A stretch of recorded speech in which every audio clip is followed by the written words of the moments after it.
Alright, so today will be the first video of a series to try and help you guys get better, and it's going to be on deck building, which is very relevant in CG. And in other games, you can win with bad decks if you're good enough mechanically, but that isn't quite the case in CG. Deck building is way more important than it is in other games. So the first thing you're going to want to do is add the staples. So staples are just really strong generic cards that are played in like 95% of deck. Yes, some decks don't play one or two staples, but don't overcomplicate it to start off with. Just add all the staples in. To identify what's a staple, usually the best way is just to ask the community because they're things that come up over lots of repetitions of games. But they're just strong generic cards. They're pretty easy to identify. But yeah, just ask someone in the server for a list of staples, and that's a good start. So I'll be doing um, deck building along each video. So step one, I've just added in these staples here.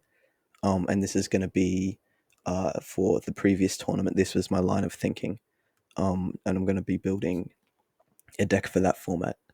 So next, we're going to want the gimmick. So the gimmick is sort of like your win condition. It's what makes the deck the deck, you know. Why build like Gatomics when you can just build single tempo?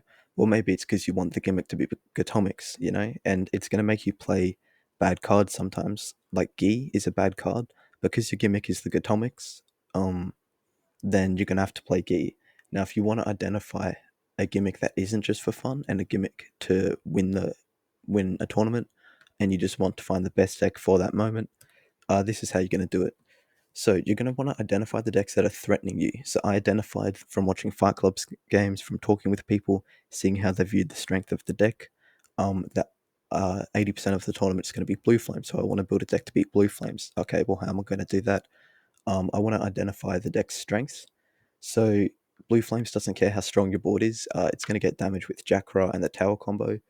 It's very fast, but it does take a few turns to set up. So in maybe turn 1 to 10, it's going to be a bit slower, but past that, it's going to be very strong. So what's its weakness then? If I can pressure in that turn 1 to 10, then maybe I can make their start economy a bit weak, which they can struggle with, particularly if they run Helper Belt. And maybe I can prevent them from getting that 2-2-1 zone setup or 2-2-2 zone setup that they want. So because they're a more aggressive deck, you'd usually try and go late versus this. But since their gimmick is an infinite loop, you can't go late. If their deck's an infinite loop, so that's like, I guess Night Jungle loop that isn't really played. Zemius, Shape Knights with Lionel can be a loop sometimes.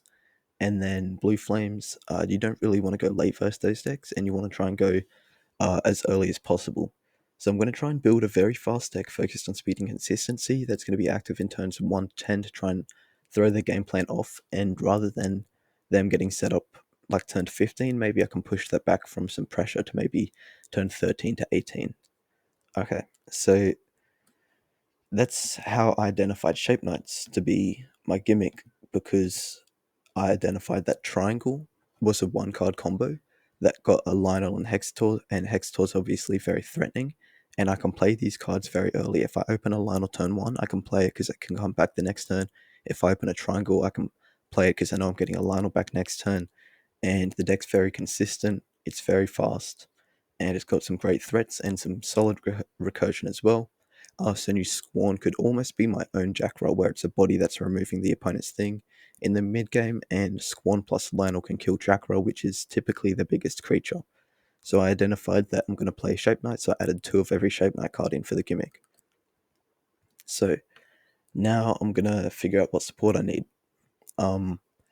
So to figure out what support you need, you're going to find out what stage of the game you're trying to win. I figured out that I'm trying to win in the early game, so I'm going to add support to try and get my combo out quicker and help its strengths in the early game.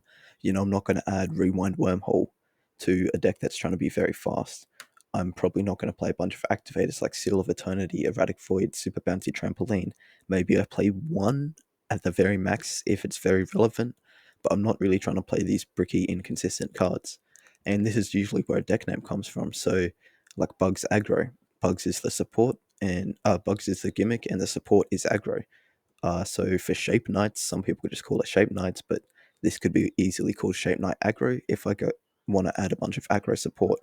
I guess if I want to add control support, maybe like a Rewind Wormhole Charge Blaster, then it would become Shape Knight's control. And when adding support, you're allowed to exceed 34 cards, because at this point, all you want to do is just tick off a bunch of categories. So you want to tick off every single category, basically. You want removal for the biggest relevant creature in the format. So I identified that Octorius was the biggest relevant creature in the format, and potentially Scardians and potentially Polysium.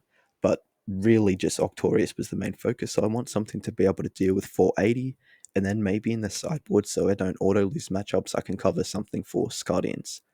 Then I'm going to want consistency cards. So this is search cards and draw cards, both relevant to the support and both generic. So maybe Thunderbolt, Droplet, Waku Man, Relihex Mine, or specific cards to the strategy like United. Now I'm going to want star economy cards. So I want to make sure I can actually play every card that I draw. So if I'm trying to win by turn 20, I think by that point you would have had 44 stars and 15 cards, I think. I could be off by a tiny bit, but it's about that. So I'm going to want to make sure if I draw 15 cards, I can use up 44 stars. Now you're going to want a 2-2-1 zone setup in most matchups.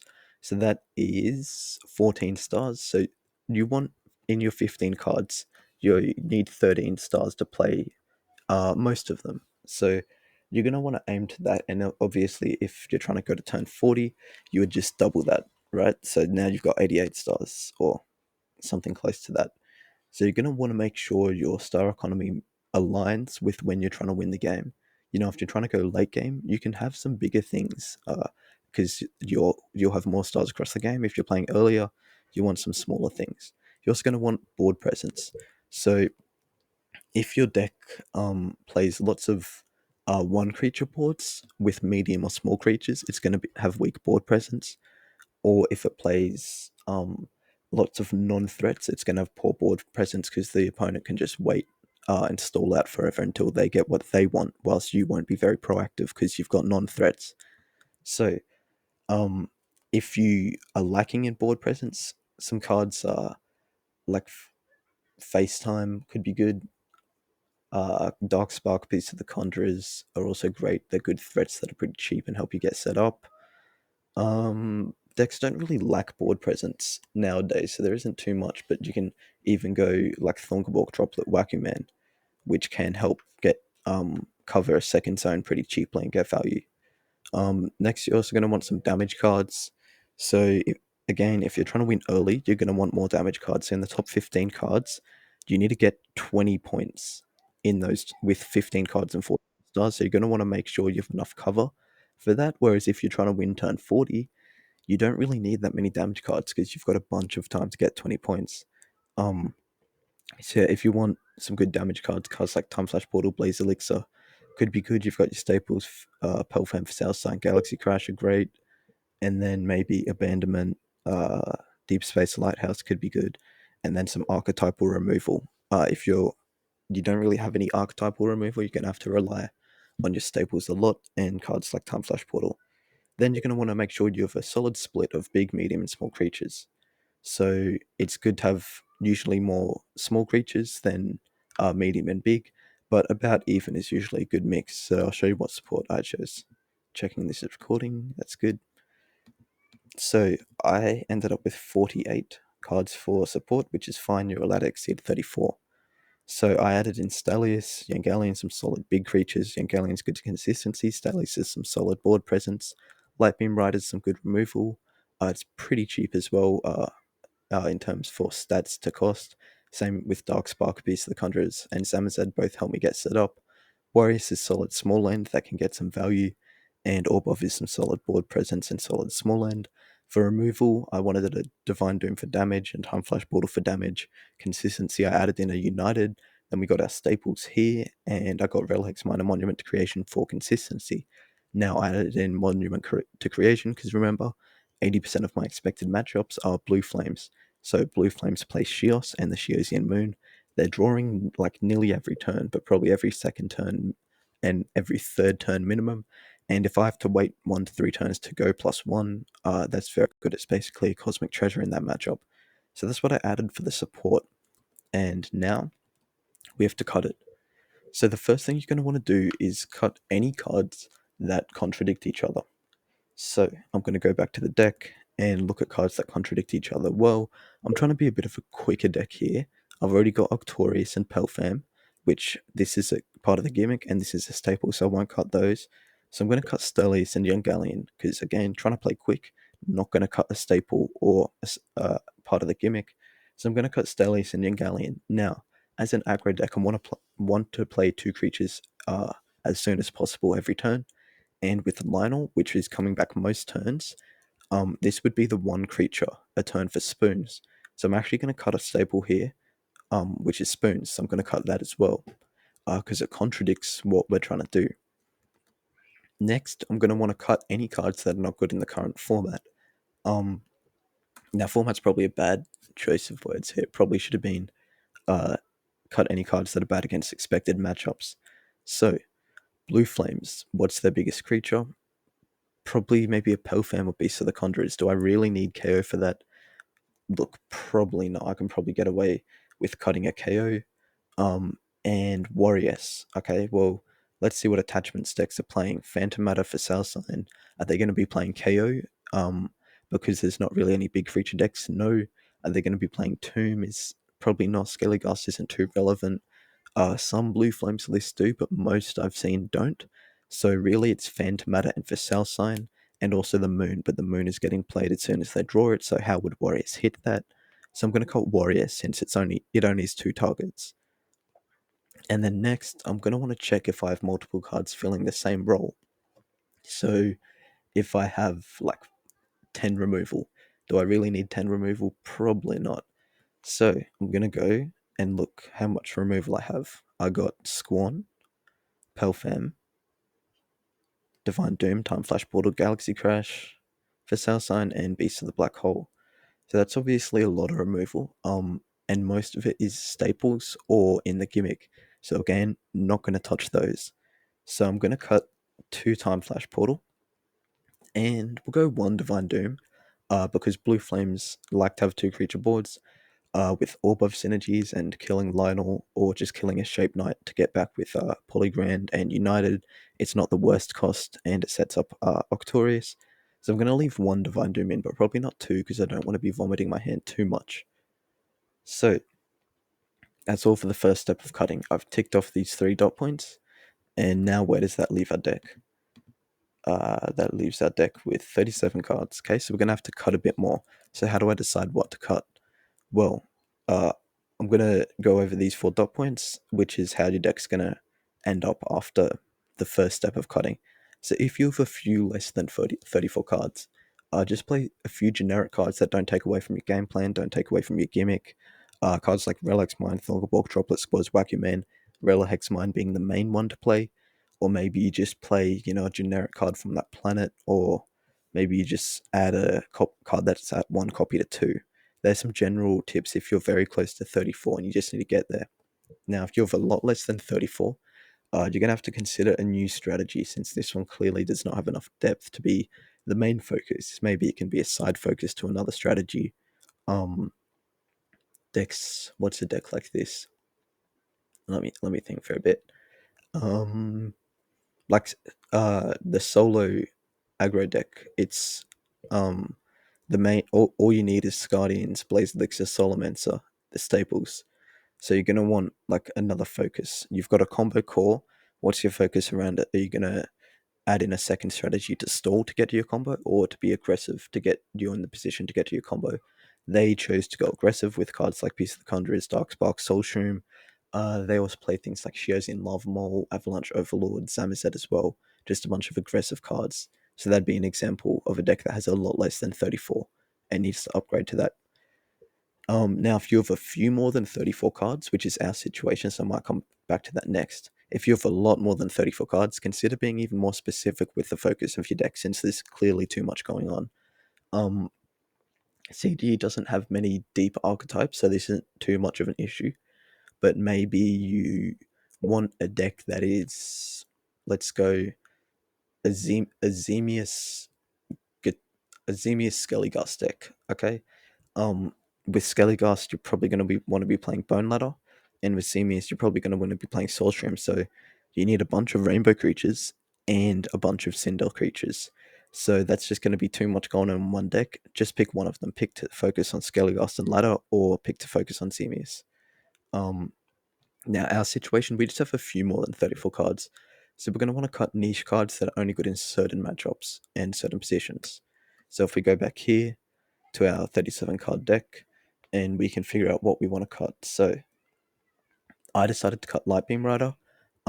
It's mainly used as removal against Octorius. Remember, our main focus is against blue flames. Most of their creatures have like 10 health or very low. Are we really going to need Lightbeam Rider against this? Probably not. Next, I'm also going to cut a Divine Doom. Um, so Divine Doom, it's like pretty. It's hard to explain, but you're going 2 for 2 on most boards, and then you have to play creatures after that, which in an aggro deck can result to lots of hand vomiting, because you might commit 4 cards only to run into an activator, and since we're not playing Shiozi and Lava Maul, that's going to be very tough to fit in with Divine Doom. And then I don't want to cut anything from the gimmick, none of the staples, so I'm really left with Darkspark, Pierce, Conjured, Samoset, Orbov. Um, so what do I decide for the final cut? These all feel pretty important. Orbov is good for board presence and stall. We know that they're aggressive, so stall's good. Samoset, Beast of the Conjurers, and Darkspark are all very, very aggressive cards that can be played as soon as turn 2 and get a bunch of value, be very aggressive. We've got an aggressive game plan, so we want to keep those. So I'll just cut Relic Mine. Relic Mine is pretty irrelevant in most decks. It just makes your deck from 34 to 33 or 32 cards. It basically just fills a spot. Since we're just over, we're going to cut Relic Mine down to 1. And that leaves us with this 34 card deck. So next what we're going to want to do is sideboard. So first you're going to want to add in cards for your very bad matchups. So what are my very bad matchups? Well, Scardians are very bad. We don't have many early outs. We have Facel Sign and Lightbeam Rider maybe turn 3 or 4. And then Octorius in the mid game and Squorn in the mid game can also deal with them. So we have one out from turns like 1 to 5 basically. So we're going to want to add in 2 KO, which I hope I did. Oh, I'm on the wrong one. Here we are. So yeah, 2 KO, going to add that in. Now we've done our really bad matchups, so what do we expect to see? Well, we said Shios, okay, so how do we side against Shios? We've already got a Monument to Creation.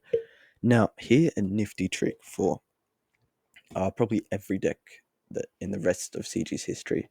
If your planet card isn't relevant to your strategy, you can side it out for the opponent's planet card if they're on a mono strategy, and then side in 2 Deep Space Lighthouse, and you essentially have 2 extra copies of a South Sign that can't be bought back. That's free, and that's obviously very good. You know, South Sign's a staple for a reason. It's basically free removal on a body. So is Blue Flame on mono deck? Yes. Is Cindian relevant to our strategy? No. Do we really have any small cards we want to stick around forever? Let's have a look. Orbov, does it do anything relevant on board? Not really. You want it dead. Same thing goes for Lionel. Tronculon, not very threatening, not really do anything. It gets its presence once it's played. Squorn, yeah, Squorn's probably the only target. So do we really care about running our planet just for Squorn? Not really, just for one card. No, it's very easy to play around for the opponent as well. So I'm going to go ahead and side Shios and 2 Deep Space Lighthouse. Now, what else did I say I expected? Some Shape Knights. So Deep Space Lighthouse covers that, and we just keep Cindian in. So now we just got one spot left to fill, and you have to remember here that I have a dot point for this somewhere. Yeah, it's more than just what you're sideboarding; it's also what you're taking out. So if you're sideboarding a really strong card, but you have to take out a really strong card, is it worth it? So for our last spot, we could side another one for the Shios matchup, but then we're siding in 1, 2, 3 cards for Shios. Do we really want to take out 3 cards? Let's have a look. We can probably get rid of Lightbeam Rider. Maybe an Octorius just because we're trying to be more aggressive. And these are 2 bigger creatures we don't really need.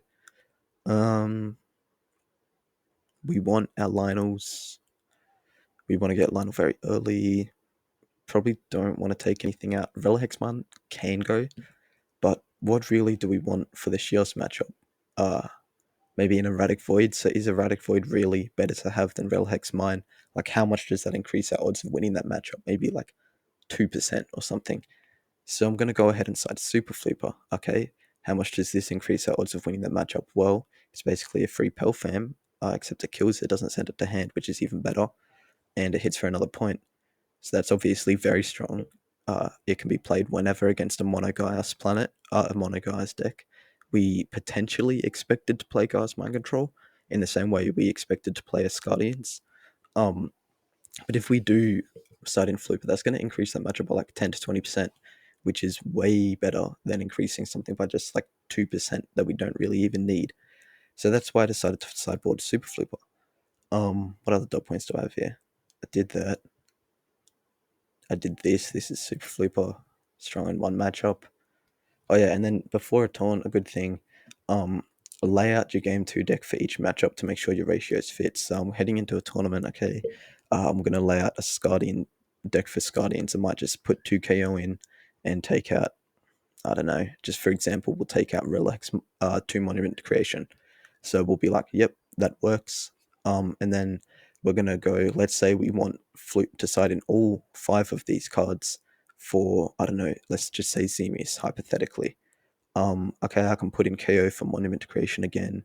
Okay, I can fit Super Flooper in for Orbov. Okay, I'm struggling to fit in Lighthouse. Do I really need to side 5 cards for Zemius, for example? Yeah, just do that. And if you can't fit in all your cards, then don't side a card. Sometimes see people show up to a tournament with like they're siding for 6 different matchups, with one copy for each. Like, no, cover 2 to 3, and then don't cover 1 either. Like, I've seen people show up with like 4 to 6 cards for one matchup, and they think they're really good. All the cards are good individually, but you also have to take things out. Like, if you have to take out a Noctorious to make room for a card for a matchup, how much difference are you really making? So just consider that and do that before a tournament, and you should be sweet. And I think that's all.